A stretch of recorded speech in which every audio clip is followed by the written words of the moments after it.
Hi guys, magandang araw. Gagawa ako ngayon ng soup. So yan, ang gagawin kong soup ay binili ko po yan, yan naman, manok. Meron tayong Baguio beans. Ayan. Tapos yan naman pechay. Yan, hiniwa-hiwa ako, regular size lang siya. Kasi ihalo ko siya sa soup. Yun. Yung soup po natin ay binili kong bihon yan sa supermarket sa city. Yan siya.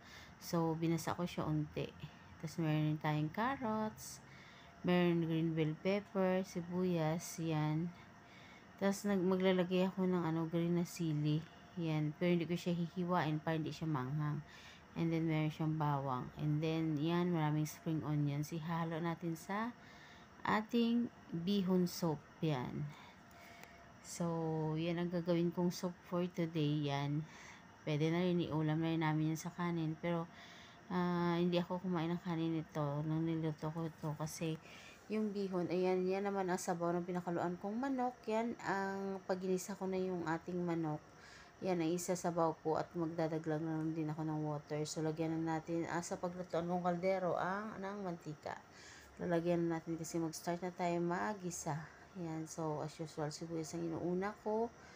And then, saka na, pagka medyo luto ng sibuyas, lagay natin ang bawang dahil nga, ang bawang ay mabilis siyang mag-brown unlike sa sibuyas. Kaya inuuna ko lagi yung sibuyas natin.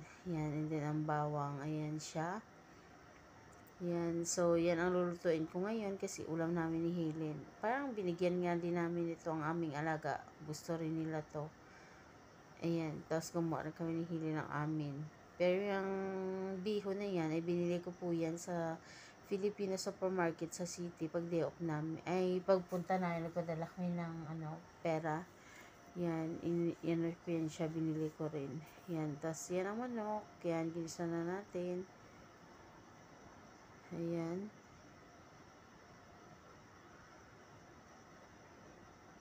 Tapos yan natin kumulo-kulo yan. And then, kasunod ang mga susunod na ingredients.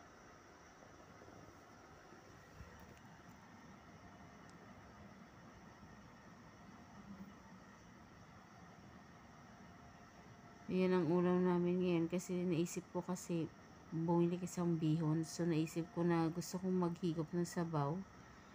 Ayan, kaya naisip ko yung bihon soup siya. Ayan. Tapos nilagay na natin ang Baguio beans kasi yung Baguio beans natin hindi yan napakuluan. Kasi dapat nito kasi pwede rin siya pakuluan, pwede rin hindi. Kaya inuna ko siya para maluto siya ng husto.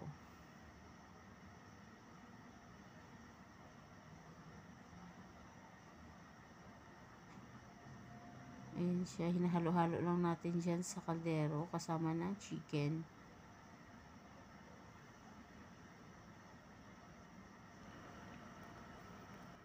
Yan, tuloy natin siya. Ayan, ihalo-halo natin hanggang sa maluto yung Baguio beans. Maluluto naman talaga yan siya kasi nga soup yan siya. So mamaya papapuluan pa yan natin.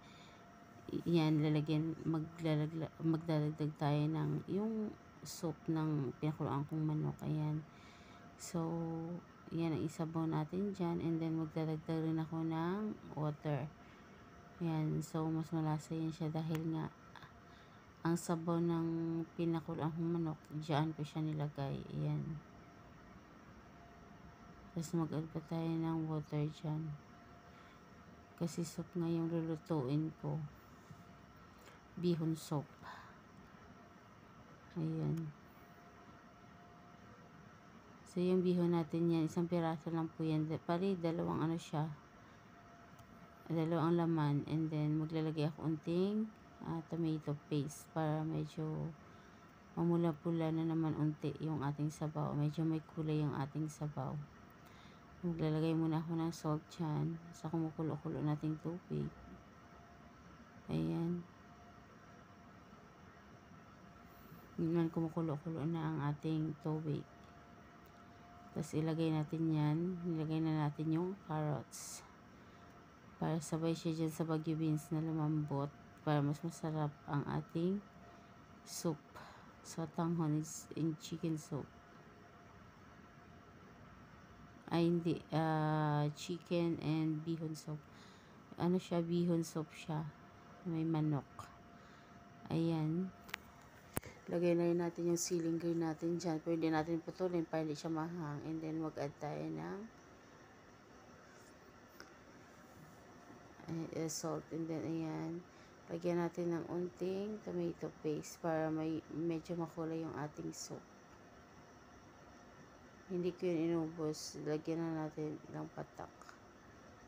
Ayan, so halo-haloin. So, medyo mapula-pula ng ating soup. Ang sabaw niya.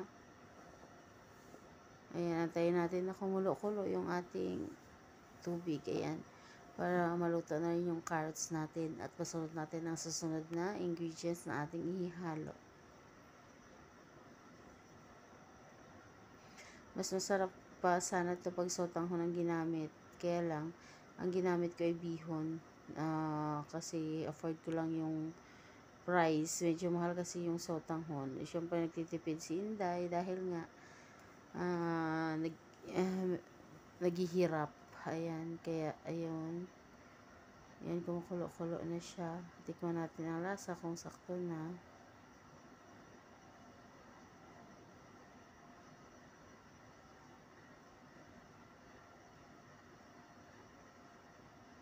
Ayan po. Ayan, kumukulo-kulo ng ating hayaan muna natin siya unti hanggang sa maluto yung ating gulay na medyo matigas.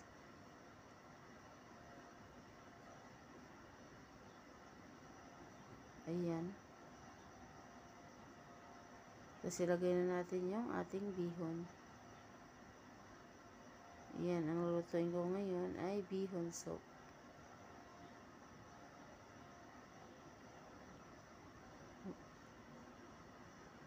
Ayan, so halo-haloin. Yan, medyo, ayan na.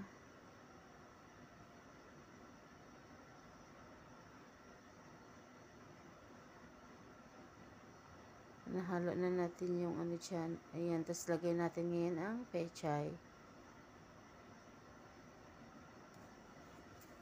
Kasi naihalo na natin yung ating tag nito, ating carrots. So, pechay ngayon ilalagay natin. Yan, masarap din kasi yung ating pag ang soup ay medyo may dahon-dahon. And then, lalagyan ko niya ng spring onion. Carrots, pechay po. Tsaka pa spring onion ang hinalo natin dyan sa soup natin. So, hindi ko siya matawag na sotanghon dahil nga bihon po siya. Ang sotanghon iba soft, sobrang soft siya. Tsaka madulas yung sotanghon. Ito naman, bihon po yung nilagay ko na binili ko nung mag-day off ako. So, pwede siya kainin ng puro ganyan. Pwede rin lagyan ng tawag nito, lagyan ng iulam sa kanin. Pwede rin puro ganyan. Ayan, halo na natin yung pechay. So, yan na yan siya. And then, ayun, ipahuli natin lagay yung spring onion. Tikman natin ang sabaw. Ayan.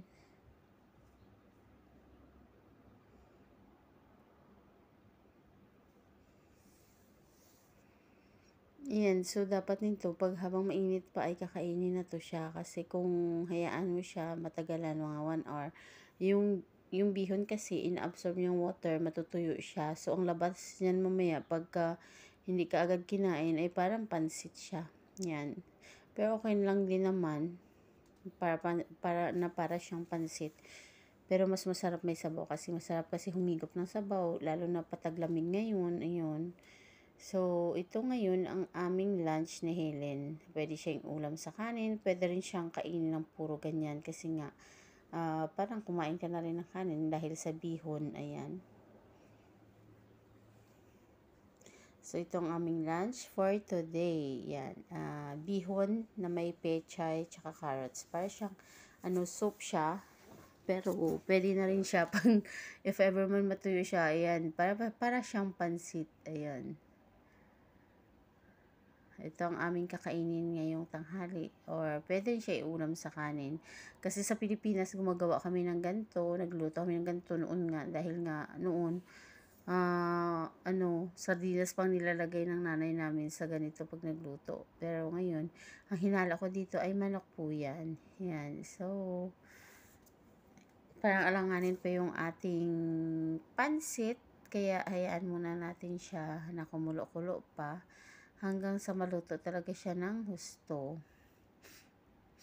Yan, lagay na yan dyan ang ating pechay. And then, may spring onion na din po siya.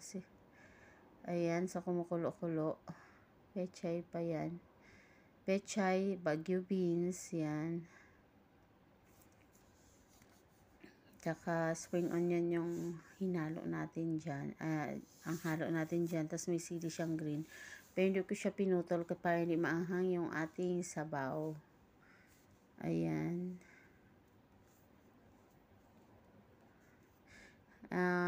Oo nga pala guys, sa mga bago sa akin channel, please don't forget po to subscribe. Like and comment po. And then, para mas updated kayo sa next vlog ko, please don't forget to hit the notification bell. Choose all po. Ayan, so choose all para updated kayo sa next video ko, sa susunod na upload ko.